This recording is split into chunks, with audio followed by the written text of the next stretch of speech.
ನಮಸ್ಕಾರ ವೀಕ್ಷಕರೇ, the federal ಕರ್ನಾಟಕಕ್ಕೆ ಸ್ವಾಗತ. ನಾನು ವಿಜಯ್ ಜನಹಳ್ಳಿ.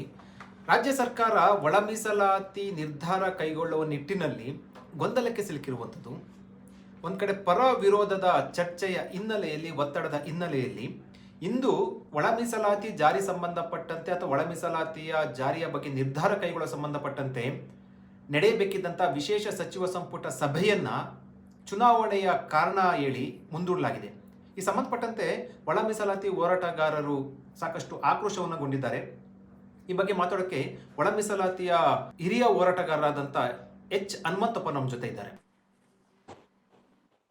ನಮಸ್ಕಾರ ಸರ್, ಈಗ ಒಳ ಮೀಸಲಾತಿ ಸಂಬಂಧಪಟ್ಟಂತೆ ಇವತ್ತು ವಿಶೇಷ ಸಚಿವ ಸಂಪುಟ ಸಭೆಯನ್ನ ಮುಂದೂಡಲಾಗಿದೆ. ಕಾರಣ ಕೊಟ್ಟಿರುವಂತದ್ದು ಚುನಾವಣಾ ನೀತಿ ಸಂಹಿತೆಯ ನೆಪ. ಇದನ್ನ ತಾವು ಒಪ್ತೀರಾ? ಯಾಕಂದ್ರೆ ಸರ್ಕಾರ ಏನಾದ್ರೂ ಕೂಡ ಬೇಕಂತಲೇ ಮುಂದೂಡಲಾಗ್ತಾ ಇದೆಯಾ ಅಥವಾ ಏನ್ ಕಾರಣ ಏನನ್ಸುತ್ತೆ? ಇದು ನೋಡಿ, ಇವತ್ತೇನು ಸರ್ಕಾರ ಇವತ್ತು ಸಚಿವ ಸಂಪುಟದ ಸಭೆನಿತ್ತು, ಅದನ್ನ ಮುಂದೂಡಿರ್ತಕ್ಕಂಥದ್ದು ಇದು ಹೊಸದೇನಲ್ಲ. ಕಳೆದ 30 ವರ್ಷಗಳ ಈ ಚಳವಳಿಯ ಇತಿಹಾಸದಲ್ಲಿ ಸಿದ್ದರಾಮಯ್ಯನವರು ಅತ್ಯಂತ ಈ ಚಳವಳಿ ಒಂದು ಹಂತಕ್ಕೆ ಬಂದಂತ ಸಂದರ್ಭದಲ್ಲಿ ಅಧಿಕಾರಕ್ಕೆ ಬಂದಿರತಕ್ಕಂಥದ್ದು. 2013 ಮತ್ತು 2018 ಕೂಡ ಈ ರಾಜ್ಯದ ಅಧಿಕಾರದ ಚುಕ್ಕಾಣಿಯನ್ನು ಹಿಡಿದು ಆಡಳಿತ ನಡೆಸಿರ್ತಕ್ಕಂಥವ್ರು. ಆಗ್ಲೂ ಕೂಡ ಇಂಥ ಒಂದು ನೆಪಗಳನ್ನ ಹೇಳಿರ್ತಕ್ಕಂಥದ್ದು ನಮ್ಮ ಮುಂದೆ ತುಂಬಾ ಇದಾವೆ. ಸಿದ್ದರಾಮಯ್ಯನವರು 2013ರಿಂದ 2018 ಬಹುಮತದ ಇರುವಂತಹ ಸರ್ಕಾರ ಅದೆಲ್ಲ ಸಂದರ್ಭದಲ್ಲಿ ಕೂಡ ನಮ್ಮನ್ನ ಸುಮಾರು 9 ಸಾರಿ ಯಾಮಾರಿಸಿದ್ದಾರೆ.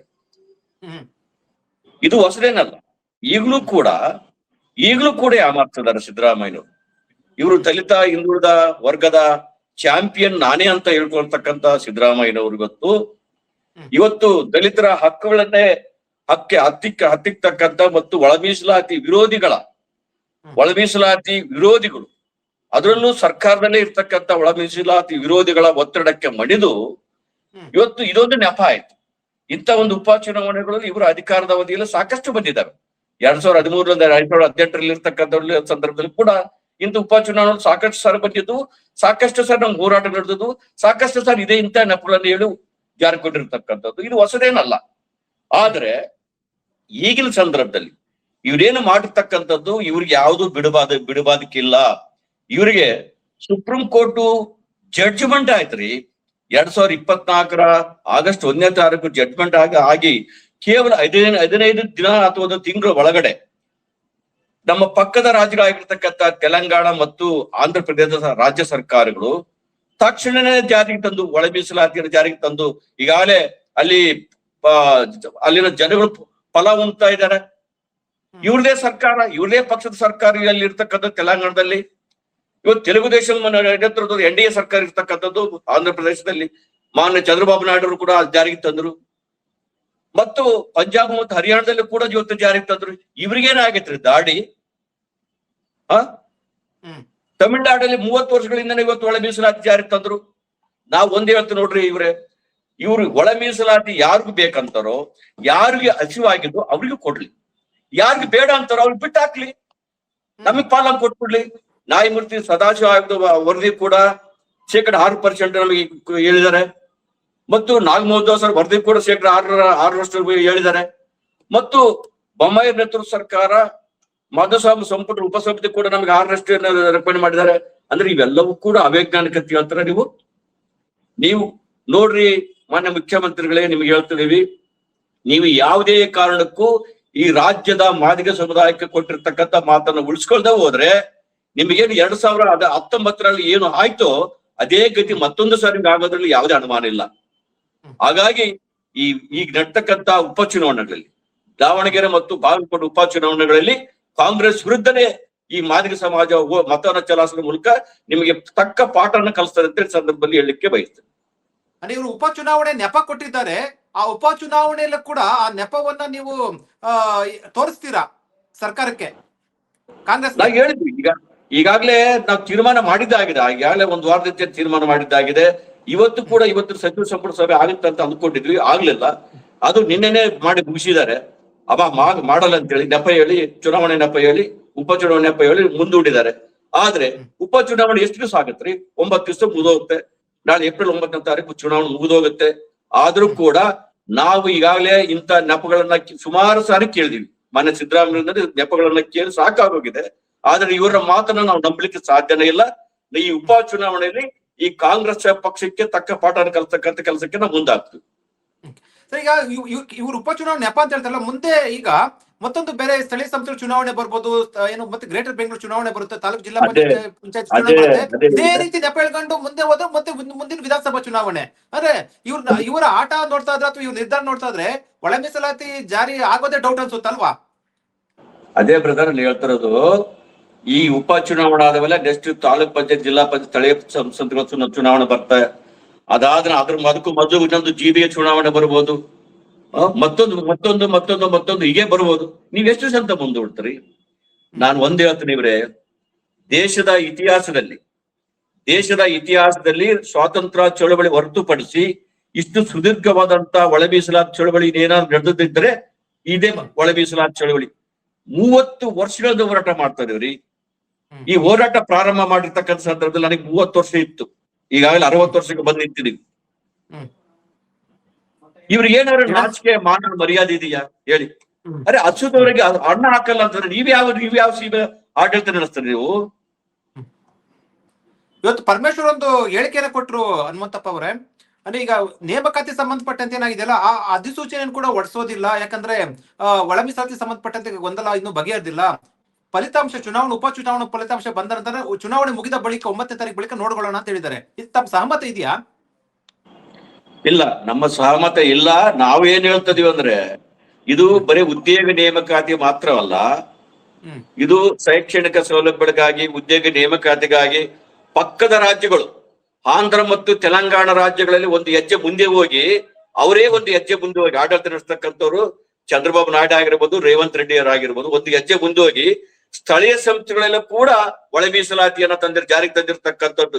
ಇವ್ರಿಗೇನಾಗಿದ್ರೆ ದಾಡಿ ಸಿದ್ದರಾಮಯ್ಯ ಅವರಿಗೆ, ನಾನೇ ದಲಿತ ಹಿಂದುಳಿದ ವರ್ಗದ ನಾಯಕರಂತ ಹೇಳ್ಕೊಳ್ತಕ್ಕಂಥ ಸಿದ್ದರಾಮಯ್ಯನವರು ಇವತ್ತು ಇವ್ರಿಗೆ ಇಷ್ಟು ಪರಿಪರಿಯಾಗಿ ನಾವು ಬೇಡ್ಕೊಳ್ಬೇಕಾ? ಇಷ್ಟು ವರ್ಷಗಳ ಕಾಲ ಕೇಳ್ಬೇಕು ಇವ್ರಿಗೆ ನೈತಿಕತೆ? ಸರ್, ಈಗ ನಿಮ್ಮ ಸಮಾಜದ ಮುಖಂಡರು ಅಥವಾ ನಿಮ್ಮ ಸಮಾಜದ ಸಚಿವರು ಇದಾರಲ್ವಾ, ಅವ್ರು ಏನ್ ಮಾಡ್ತಾರೆ ಅಂದ್ರೆ ಕೇವಲ ಸಚಿವ ಸಂಪುಟ ಸಭೆಯಲ್ಲಿ ಮಾತಾಡಿ ಹೊರಗಡೆ ಹೇಳಿಕೆ ಕೊಟ್ಟರೆ ಸಾಕಾಗುತ್ತಾ? ನೋಡಿ, ಅವರು ಮಾಡೋ ಪ್ರಯತ್ನ ಮಾಡ್ತಾ ಇದಾರ. ನಾವು ಅವ್ರ ಮೇಲೆ ಗೂಬೆ ಕೂರ್ಸಕ್ಕಂತ ಕೆಲಸಕ್ಕೆ ನಾವೇನು ಮುಂದಾಗಲ್ಲ.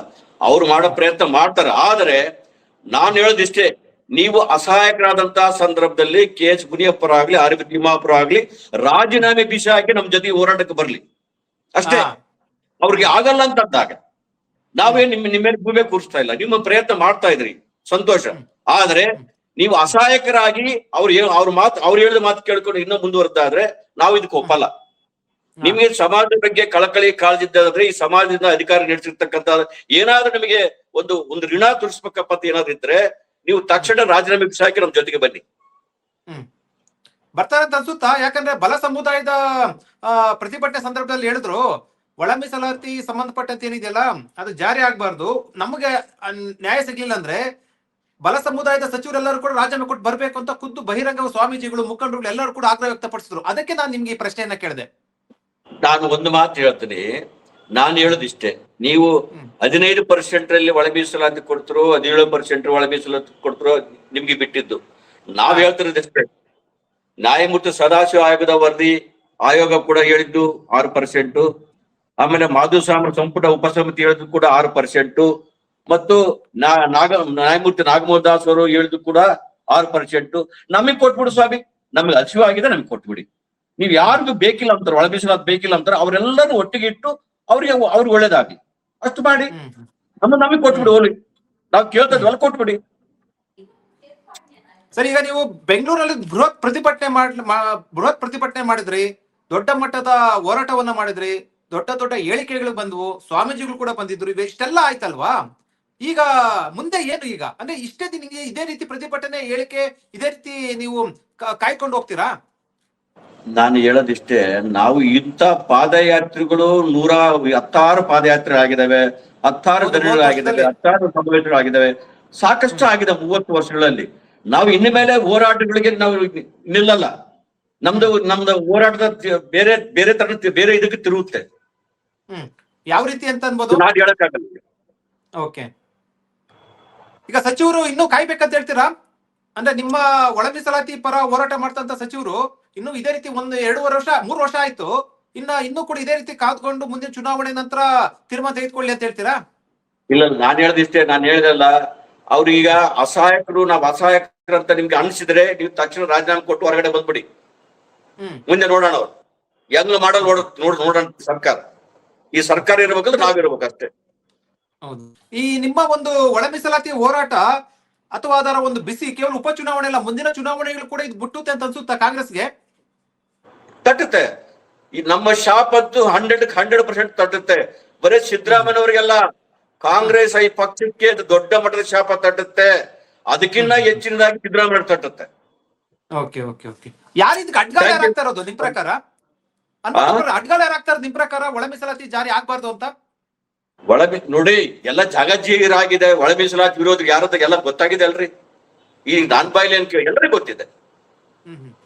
ಮೊನ್ನೆ 25ನೇ ತಾರೀಕು ಯಾರು 25ನೇ ತಾರೀಕು ಯಾರು ಪ್ರತಿಭಟನೆ ಮಾಡಿದ್ರು, 24ನೇ ತಾರೀಕು ಯಾರು ಪ್ರತಿಭಟನೆ ಮಾಡಿದ್ರು ನನ್ನ ಬಗ್ಗೆ ಎಲ್ಲರಿಗೂ ಗೊತ್ತಿದೆ. ಓಕೆ, ಈಗ ಅವ್ರಿಗೆ ಏನ್ ಹೇಳಕ್ ಬಯಸ್ತೀರಾ ನೀವು? ಒಳ ಮೀಸಲಾತಿ ಜಾರಿ ಆಗ್ಬಾರ್ದು ಅಂತ ಪ್ರತಿಭಟನೆ ನಾನು ಅವ್ರಿಗೆ ಏನ್ ಹೇಳಿದೆ ನೋಡ್ರಿ, ಅವ್ರ ಹಕ್ಕು ಅವ್ರು ಕೇಳ್ತಿರ್ಬೋದು, ನಮ್ಮ ಹಕ್ಕು ನಾವು ಕೇಳ್ತಾ ಇದೀವಿ. ನೋಡಿ, ನಾವು 30 ವರ್ಷದಿಂದ ಹೋರಾಟ ಮಾಡ್ತಾ ಇದೀವಿ. ಅವ್ರು ಇವತ್ತು ಇಲ್ಲಿವರೆಗೂ ಒಳ ಮೀಸಲಾತಿ ಕೊಡಿ ಅಂತ ಹೇಳಿರ್ತಕ್ಕಂಥವ್ರು ಇವಾಗ ತಕ್ಷಣ ಬದಲಾವಣೆ ಆಗಿದ್ದಾರೆ. ಅದಕ್ಕೆ ನಾನು ಏನ್ ಹೇಳಕ್ ಆಗಲ್ಲ. ನಮ್ಗೆ ಹಸುವಾಗಿದೆ ಸ್ವಾಮಿ, ನಮ್ಗೆ ಹಸುವಾಗಿದೆ, ನಮ್ಗೆ ಕೊಟ್ಬಿಡಿ. ಅವ್ರು ಬೇಕಿಲ್ಲ, ಅವ್ರನ್ನೆಲ್ಲ ಒಟ್ಟಿಗೆ ಇಡಿ. ಒಂದ್ ನಿಮಿಷ ಕೇಳಿ, ಯಾರು ಒಳ ಮೀಸಲಾತಿ ಬೇಕಂತಾರೋ ಅವ್ರನ್ನೆಲ್ಲ ಒಟ್ಟಿಗೆ ಇಡಿ. ನಮ್ಗೆ ಒಳ ಮೀಸಲಾತಿ ಬೇಕಂದ್ರೆ ನಮ್ ಪ್ರತ್ಯೇಕ ಕೊಟ್ಬಿಡಿ. ಎಕ್ಸಾಕ್ಟ್ಲಿ. ಕಾಂಗ್ರೆಸ್ ಅಹಿಂದ ಪರವಾಗಿದ್ದಾರೆ, ಸಿದ್ದರಾಮಯ್ಯ ಅವರು ಅಹಿಂದ ಪರವಾಗಿದ್ದಾರೆ, ನಿರ್ಧಾರ ಕೈಗೊಳ್ತಾರೆ ಅನ್ನುವಂತ ಮಾತುಗಳು ನಿಮ್ಮ ಮುಖಂಡರು ಹೇಳ್ತಾ ಇರುವಂತದ್ದು ಆಗುತ್ತೆ. ಅದು ಶೋಷಿತರ ಪರವಾಗಿ ಸಿದ್ದರಾಮಯ್ಯ ಇದ್ದಿದ್ರೆ ಅವ್ರು ಇಷ್ಟು ದಿವಸ ಕಾಯ್ದು ಬೇಕಾಗಿದ್ದಿಲ್ಲ. ಅವ್ರು ಯಾವತ್ತೋ ನಿರ್ಧಾರ ತಗೊಳ್ತಾ ಇದ್ರು. ಅವರು ಕೂಡ ಒಳ ಮೀಸಲಾತಿ ವಿರೋಧಿಗಳ ಒತ್ತಡಕ್ಕೆ ಮಣಿದು ಅಧಿಕಾರದ ಆಸೆಗಾಗಿ ಒತ್ತಡಕ್ಕೆ ಮಣಿದು ಈ ರೀತಿ ನಮ್ಮನೆ ಯಾಮಾರ್ತಿದ್ದಾರೆ. ಇದು ಸ್ಪಷ್ಟ. ಓಕೆ, ತುಂಬಾ ಧನ್ಯವಾದ ಹನುಮಂತಪ್ಪ ನಮ್ಮ ಜೊತೆ ಮಾತಾಡೋದಕ್ಕೆ. ಥ್ಯಾಂಕ್ ಯು, ನಮಸ್ಕಾರ. ಇದು ಹನುಮಂತಪ್ಪ ಅವರ ಆಕ್ರೋಶದ ಮಾತುಗಳು. ಒಳ ಮೀಸಲಾತಿ ಜಾರಿ ಸಂಬಂಧಪಟ್ಟಂತೆ 30 ವರ್ಷಗಳಿಂದ ಹೋರಾಟ ಮಾಡ್ತಾ ಇರುವಂತದ್ದು. ಆದ್ರೆ ಸರ್ಕಾರಗಳು ನಮ್ಮ ಒಂದು ಮನವಿಗೆ, ನಮ್ಮ ಒಂದು ಬೇಡಿಕೆಗೆ ಸ್ಪಂದಿಸ್ತಾ ಇಲ್ಲ. ಸಿದ್ದರಾಮಯ್ಯ ಅವರ ಸರ್ಕಾರ ಏನಿದೆ ಅಲ್ವಾ, ನಮಗೆ ಮೋಸ ಮಾಡ್ತಾ ಇದೆ. ಉಪಚುನಾವಣೆಯ ನೆಪವನ್ನ ಹೇಳಿದೆ. ಉಪಚುನಾವಣೆಯಲ್ಲಿ ನಾವು ಪಾಠವನ್ನ ಕಲಿಸ್ತೀವಿ ಅಂತ ಹೇಳುವ ಮೂಲಕ ಎಚ್ಚರಿಕೆಯನ್ನ ಕೊಟ್ಟಿರುವಂತದ್ದು. ಅದರ ಜೊತೆಗೆ ಅಸಹಾಯಕರಾದ್ರೆ ಒಳ ಮೀಸಲಾತಿ ಸಂಬಂಧಪಟ್ಟಂತೆ ಪರ ಇರುವಂತ ಸಚಿವರು ರಾಜೀನಾಮೆ ಕೊಟ್ಟು ನಮ್ಮ ಜೊತೆ ಬರ್ಲಿ ಅಂತ ಎಚ್ಚರಿಕೆಯನ್ನ ಕೊಟ್ಟಿರುವಂತದ್ದು.